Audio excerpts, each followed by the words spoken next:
Winners win! All the sun touches is ours to fight for. Alright, so the patch 2.6 livestream just went down, and boy, Kuro cooked again, bruh. Now let's go over everything we got coming in this new patch.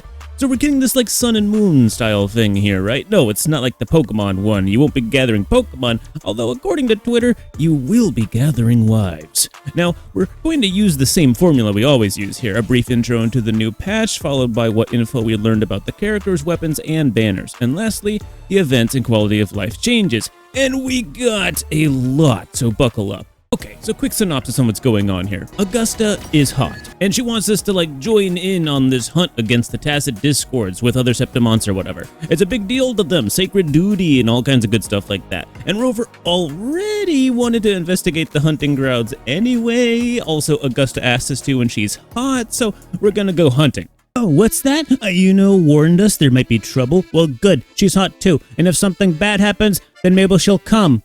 To help us. And honestly, I can't decide who I like between the two of them more, so we'll just have to let fate decide. Besides, we're the main character. We already knew there'd be trouble. Now, besides that, to be honest, I can't really say much else without giving anything away, other than Iuno said Rover will be the key to resolving the situation, which is like, duh, haven't you seen my sword? Okay, you see who gave me this sword? Yeah, main character. But moving on, the main story will be split in two parts like we've been getting lately. It's easy to remember. First Sun and then Moon. We'll be tag teaming Augusta and Iuno and heading deep into the Sanguine Plateau to start the hunt and take on the Dark Tide. Sure, whatever. Anyways, we'll also be witnessing the rise of a prophesized hero of fate or whatever. A hero of heroes, I guess I should say. I wonder who that could be. Main character? Anyways, Iuno is like a super cool like person, and they're like challenging fate or whatever. So after the hunt in part 1, we're gonna be like going in part 2, diving in with her and all that stuff, and find out whatever, you know, is going on with that moving forward. They didn't tell us much about that in the live stream. We already know Augusta will be fine in part 1, of course. We're not too worried about her. You all already know she's gonna bust the brakes off of the entire Tacit Discord army the moment they show up, so it's not really a big deal for her. But anyways, part 1 comes on August 28th, and Augusta's going to be the main feature there, right? And nice touch, Kuro. Augusta in August. I see what you're doing there. And part 2 comes out in September, of course, with Iuno. Now let's get into the characters. Augusta first because she's on the first banner, and she's an Electro user, and they put a lot of love into this character, bro. Seriously. I mean, look, she's literally aura farming right now. That's what we're looking at here. And she wields a broad blade. But you already knew that from Rule 34 video, didn't you? And her blade is honestly the throne from Game of Thrones, but like a sword instead. Like this bitch is walking around with like the iron throne at her side like it's nothing. Seriously. When she hits enemies, by the way, she builds up her respective forte gauges, and once it's fully charged, Griffrex, if I'm saying that right, will enter the battlefield and hover above the battlefield, and when you execute an enhanced resonance skill, Griffrex will quickly fly down and attack enemies. Some of her abilities will allow her to go airborne and slam down on enemies. Now, using her Resonance Liberation will perform a wide AoE of sword slashes, but you can meet certain conditions in combat to perform an enhanced version, and that's the one you want, where she unleashes a secret longsword from within the large broad blade, and to be honest, just kinda goes hog wild on everything in sight. It's like a mini cutscene of fury. Tortethia set the bar high, right? And Augusta is here to say, hold my beer. Oh, by the way, Augusta provides shields to the entire team. Yeah, and when allies use their outro skills with the shields active, it gains Augusta Forte Gauge. Yeah, which also, you know, it helps build her enhanced liberation faster. The cool one, you know? And yeah, they called that in the scientific community a correct character.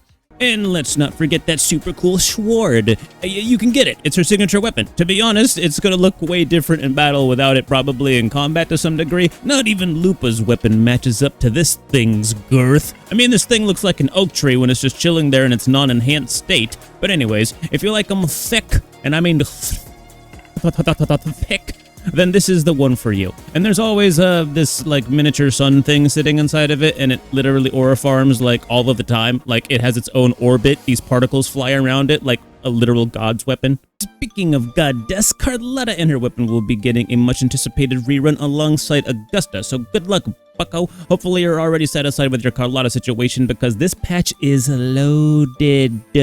Oh yeah, Shorekeeper and her weapon are also getting a rerun. Good luck, bucko. Have fun with that, okay? That's wild. A new player could start playing this very patch and unironically build an entire overpowered account like instantly. And that's just part 1. Augusta ain't the only one coming out, so let's get to Iuno.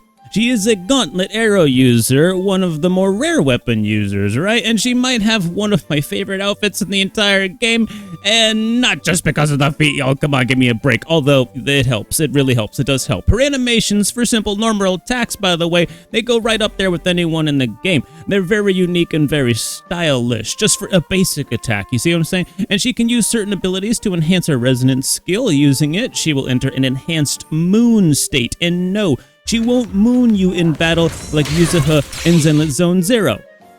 Or will she? Anyways, entering the enhanced moon state creates a domain, and she can control her giant O-ring to attack enemies, as well as charge up her forte gauge as long as certain conditions are met. Once achieved, you can leap into the air and enter the new moon state, a further enhanced Super Saiyan 2 form. This will transform her O-ring into a bow. Iuno will fly around on this bow and attack enemies with arrows. Well, you kind of have to do it yourself, but you get what I'm saying here. And this will cost you forte gauge to use. You will gain a damage bonus and heal enemies this way.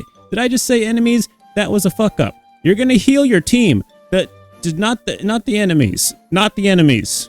I promise, she doesn't heal the enemies. That would be stupid. So sure, you could say this is competition for characters like Shorekeeper and Verena. These like buffers that are also like survivability style characters. Support sustains. But considering the limited release schedule and variety for support sustains, I don't think this is really a bad thing. More characters for this slot is a good thing, right? This patch is jam-packed with utility from character releases, bro. She also has her own force of like traversal power creep. Obviously, I'm joking, nothing beats the glider, but she kind of got her own little mini glider thing going on if you wanted to explore around new areas in style with.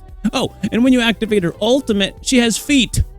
So that's good. And she also goes straight into her Super Saiyan 2 form while gaining forte gauge. When you meet certain conditions, she creates a full moon domain, and when switching characters in this domain, they will gain a damage bonus as well as healing.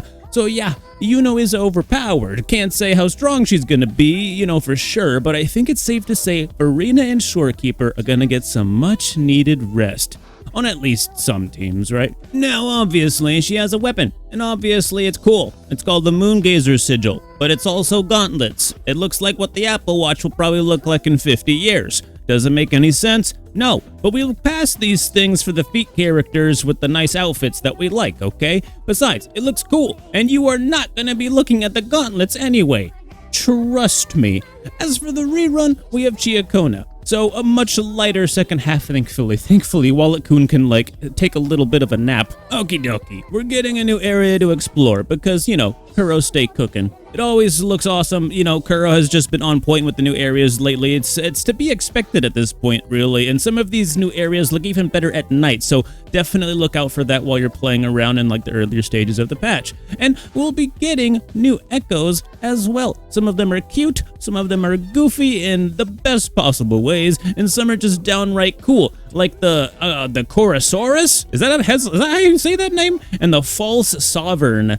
Oh, dude, these are cool echoes. By the way, Lady of the Sea will be available to farm in the boss challenge menu. There will also be a good chunk of new nightmare forms for some echoes as well. And we're also getting 2 new Sonata effects, of course, such as the theme for the 2.x block. Like last time, these sets only require 3 pieces to get the bonus, so this appears to be a new theme, as I suspected last time when we got these new sets like this. The new sets are Crown of Valor for Augusta and Law of Harmony for Iuno, and will also have their own new specific farming areas to quickly acquire the new sets, to make it easier to build the new units. This is also part of the new formula Kuro is using we suspected last time. This area only works, of course, for the 1 cost and 3 cost echoes, so use the boss challenge menu for the 4 cost echoes like normal. There will also be a new phantom echo, but not for anything too crazy or cool or whatever, but it's going to be part of a quest, and we also get another phantom echo later. I'll tell you about that in a minute. Now on to the events. We have a new simulated tower defense event, but there is a twist. While this may be a combat event to a degree, you won't be using your characters. You use these machines to defeat enemies, so don't think of this as a normal combat event. However, that said, it does actually look like fun, so I wouldn't consider this to be a downside, maybe even a positive thing. Besides, there's a phantom echo to be earned here, and thankfully it will be a permanent event and can be found in the legacy event menu after the patch ends even. And we'll be getting the Lady of the Sea added to the hologram menu. So, solo dungeon mains, you know what to do. As per usual, we get an exploration event to help fill out the map and our astrite pouch. We also get a photo collection event, which is kind of like another exploration event of its own, right? But it don't end there. We get a travel atlas exploration event. So yeah, I mean, like, there's a bunch of exploration events. There's like 3 or 4. There's like a lot. Do you like puzzles?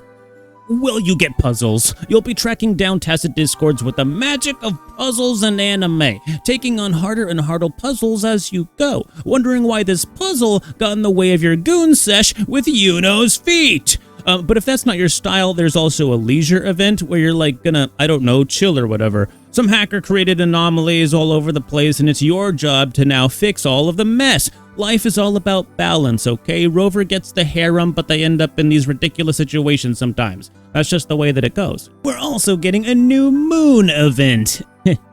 And I know what you're thinking. But no, Contarella is not going to moon us at the end of the event. I tried, you guys, but the devs just said some of y'all aren't ready for that spice yet. This is another Iuno thing, and I know what you're thinking.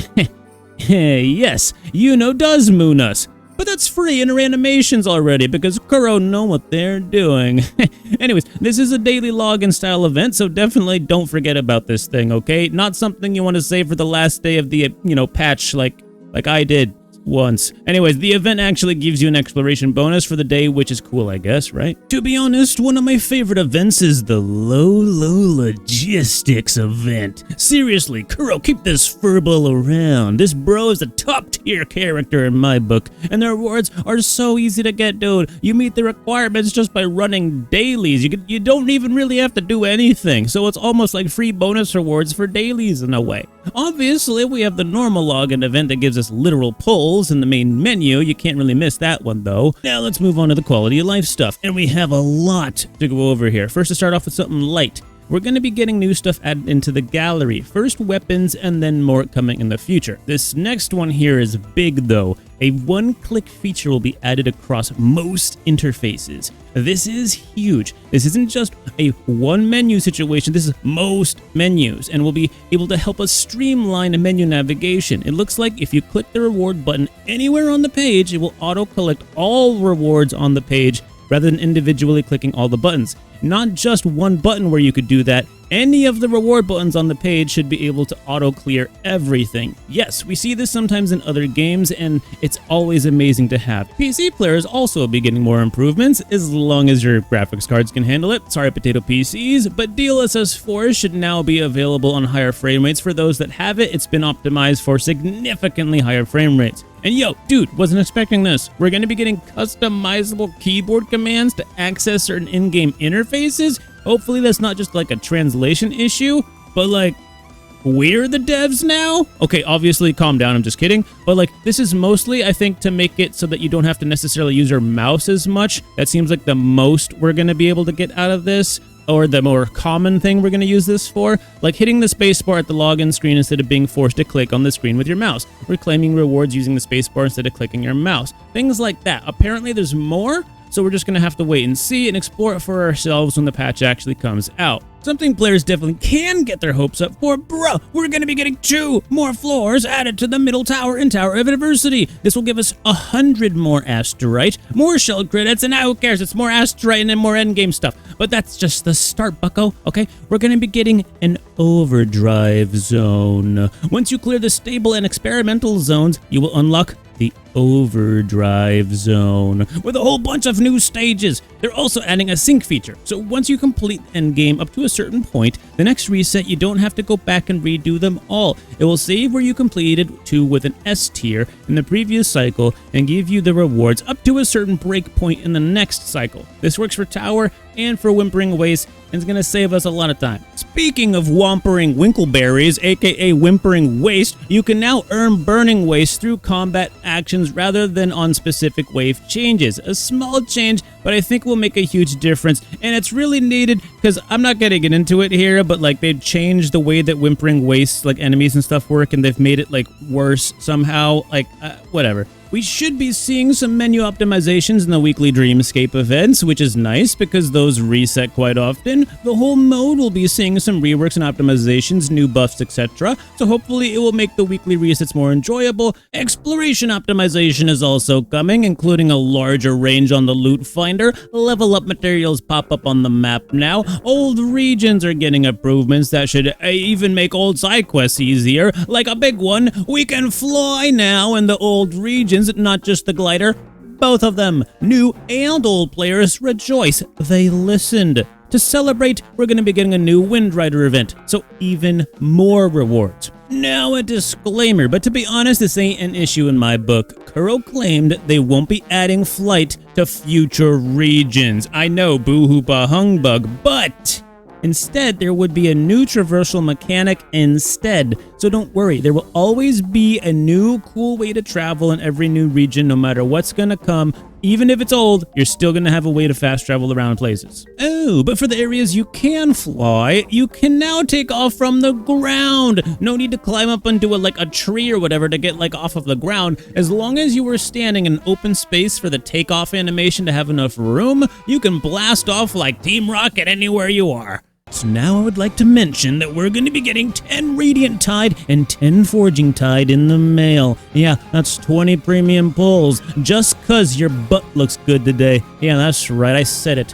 Kuro saw you getting those extra reps at the gym and wanted to thank you by gracing the earth with your presence. Now, at the end of the broadcast, there was one last thing, a secret promo featuring the upcoming character Galbraina. I probably said her name wrong and just ruined the moment, but we're just gonna have to move on, okay? Give me a break. Yes, she has the wings out again in this promo, and it looks like she's hunting down the Threnodian, aka Cardathea. So that's a mess. How much you want to bet, though, we're going to go through a whole top-tier main story quest only to find out the real hunt were the friends we made along the way, and Galbraina ends up joining Rover's harem. I'm willing to bet 2 gold doubloons that probably happens. Anyways, let me know who you're pulling, Augusta, Iuno, or if you're saving for this flying lady with the wings, she got the guns too. Let me know if you're excited for this patch. Kuro, stay cooking. I'll see you in the next one. Peace.